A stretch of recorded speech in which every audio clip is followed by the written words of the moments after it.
Good morning every students. आज हम कक्षा 10 में विषय विज्ञान के एक भाग रसायन विज्ञान के बारे में पढ़ेंगे और वो भी रसायन विज्ञान का पाठ पहला, रासायनिक अभिक्रियाएं एवं उनके प्रकार, पाठ का नाम है। और पहले पाठ की महत्वपूर्ण टॉपिक पहला, रासायनिक अभिक्रिया यानी केमिकल रिएक्शन के बारे में पढ़ेंगे। केमिकल रिएक्शंस क्या होती है, ये परिभाषा दी हुई है, इस माध्यम से समझते हैं कि जब एक या एक से अधिक पदार्थ परस्पर अभिक्रिया करके नए पदार्थ बनाते हैं। यानी कोई एक पदार्थ हो या एक से अधिक पदार्थ मिलकर के एक नया पदार्थ निर्मित करते हैं, तो इसे रासायनिक अभिक्रिया कहते हैं। यानी जब एक या एक से अधिक पदार्थ परस्पर अभिक्रिया करके यानी क्रिया करके नया पदार्थ निर्मित करते हैं या नया पदार्थ बनाते हैं, तो उसे रासायनिक अभिक्रिया कहते हैं। उदाहरण देखते हैं, मैग्नीशियम हाइड्रोक्लोरिक अम्ल से क्रिया करके, यानी मैग्नीशियम और हाइड्रोक्लोरिक आपस में क्रिया करते हैं तो नया पदार्थ क्या बनाते हैं, मैग्नीशियम क्लोराइड व हाइड्रोजन बनता है।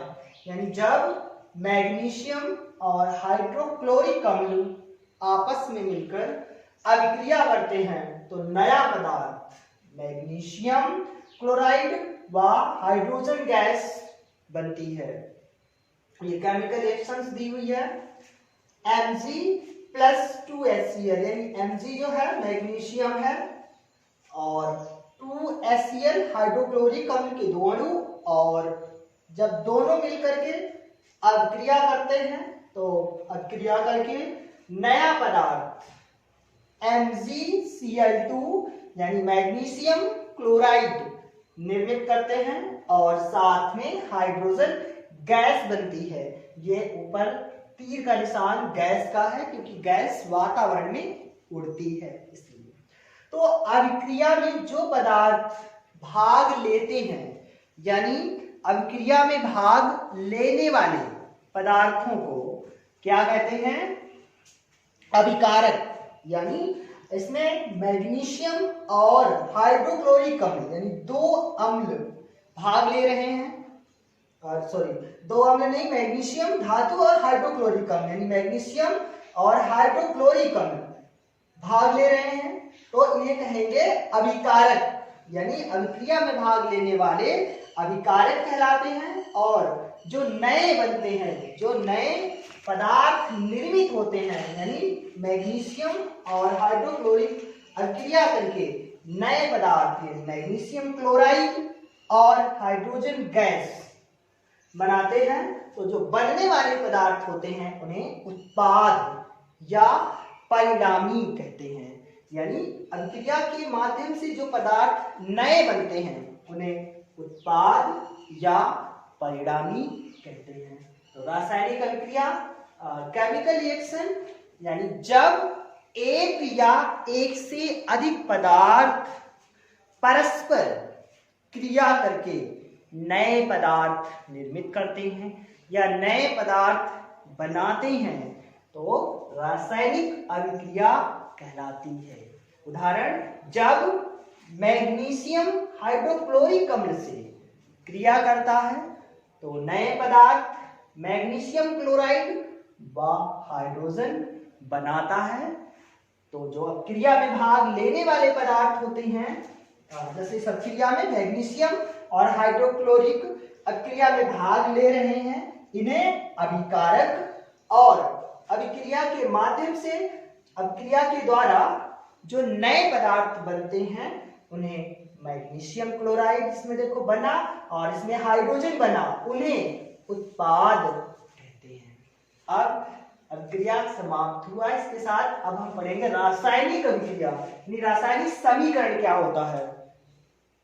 तो रासायनिक समीकरण पढ़ते हैं, यानी रासायनिक अभिक्रिया में अभिकारकों तथा उत्पादों को रासायनिक सूत्रों द्वारा दर्शाना रासायनिक समीकरण कहलाता है।